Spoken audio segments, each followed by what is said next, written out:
Good morning student. अभी हम लोग इकोनॉमिक्स पढ़ने जा रहे हैं। इकोनॉमिक्स में चैप्टर 6 मैंने कल शुरू किया था, लागत एवं आय की धारणाएं तथा उत्पादक का संतुलन। ठीक है, लागत एवं आय की धारणाएं तथा उत्पादक का संतुलन, जिसमें मैंने आपको 2 क्वेश्चन कल बता दिया था।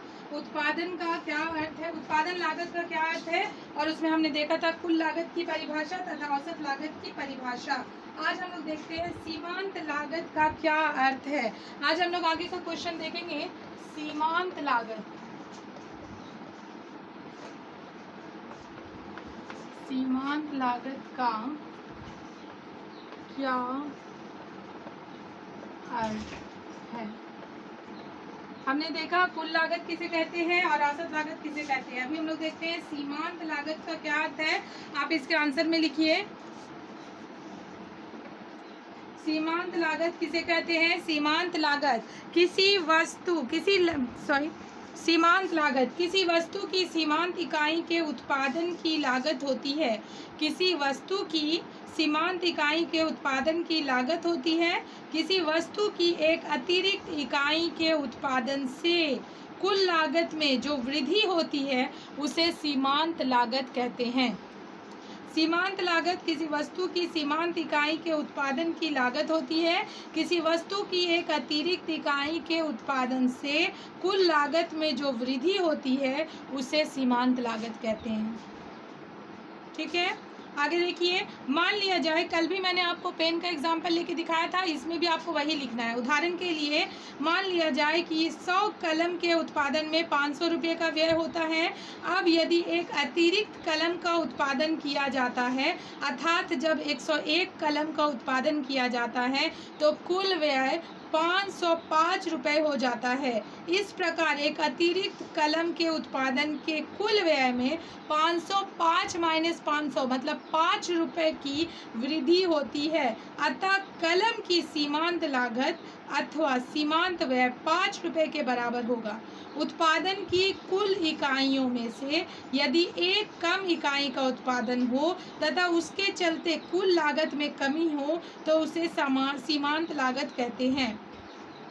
देखिए, दोनों तरह से इसको समझ लेना। आपने लिख लिया सीमांत लागत किसे कहते हैं। हमने कल आपको बताया था कि मान लीजिए हम लोग 100 पेन बनाते हैं तो उसका कुल लागत कितना आया था, हम 500। ठीक है, कुल लागत आया 500, फिर हमने उसका औसत लागत निकाला 500 डिवाइडेड बाय 100।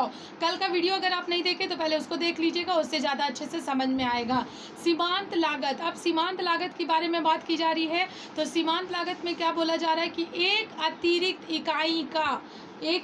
इकाई का यदि उत्पादन किया जाए तो एक अतिरिक्त इकाई का मूल्य बढ़ जाता है। ठीक है, हमने जब औसत लागत निकाला तो उसमें एक पेन का मूल्य 5 रुपये हो गया। ठीक है, तो जब हमने एक अतिरिक्त लागत, एक पेन का लागत बढ़ा दिया तो 5 रुपये बढ़ जाएगा।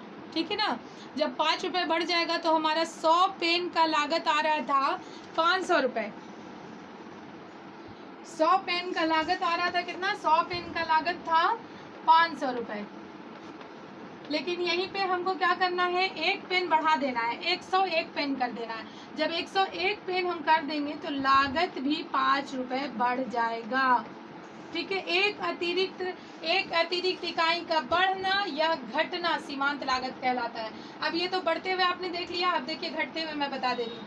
100, जब 100 था हमारे पास पेन, है ना, तो उसकी लागत थी 500।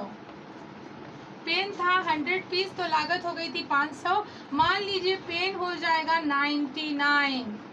ठीक है, 100 था पेन, अब हम लोग 99 कर दिए, एक पेन को कम कर दिए तो उसकी लागत भी कम हो जाएगी। कितना हो जाएगी, 495 रुपये। ठीक है, 495, 5 रुपये कम हो गई लागत। तो इस तरह से आप देखिएगा कि या तो लागत कम हो या तो लागत बढ़ जाए या तो लागत कम हो जाए। दोनों में अगर एक इकाई की लागत कम होती है तो उस लागत को सीमांत लागत कहते हैं। ठीक है, समझ में आ गया आप लोगों को। चलिए सेकंड नंबर देखिए। नेक्स्ट क्वेश्चन है, दूसरा क्वेश्चन है,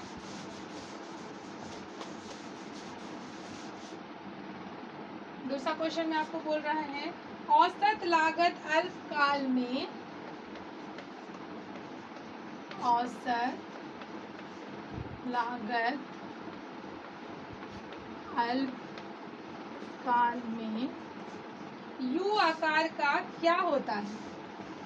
यू आकार का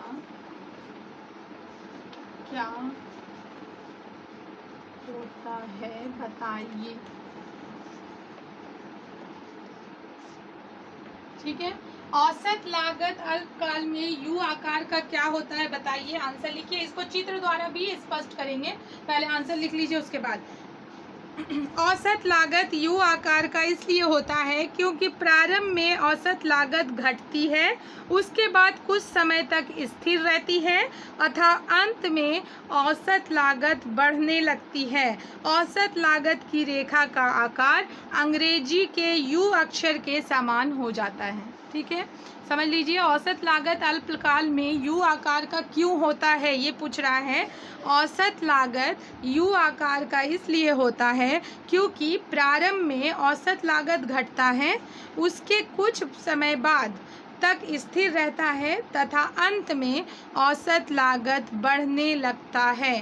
ठीक है, और औसत लागत बढ़ने लगता है। औसत लागत की रेखा औसत लागत की रेखा का आकार अंग्रेजी के यू अक्षर के बराबर या यू अक्षर की तरह हो जाता है। क्यों हो जाता है बता दे रहा आपको, क्योंकि ये पहले घटता है, फिर स्थिर रहता है, फिर बढ़ता है। आप इस तरह से एक बड़ा सा चित्र बनाएंगे,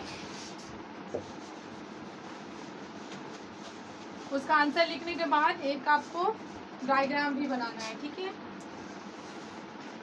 Y x and O axis. ठीक है, अब इसमें हमको दिखाना है एक यू आकार का सेब।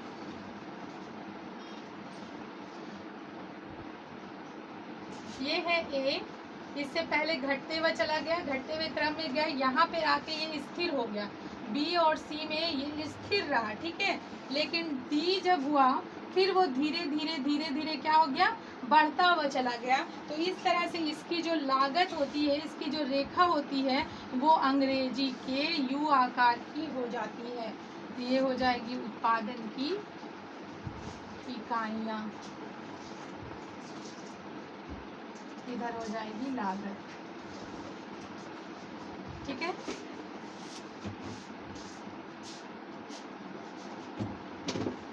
ए जब था तो कांस्टेंट था, फिर ए था उससे वो घटता हुआ चला गया। जब घटती हुई रेखा में गया तो वो बी सी में आ गया। बी सी में आने के बाद वो कांस्टेंट हो गया, मतलब रुक गया वहीं पे। फिर धीरे धीरे धीरे धीरे करके वो बढ़ने लगा और बढ़ के रेखा डी के पास चला गया। ये उत्पादन की इकाइयाँ हैं और दूसरा है लागत।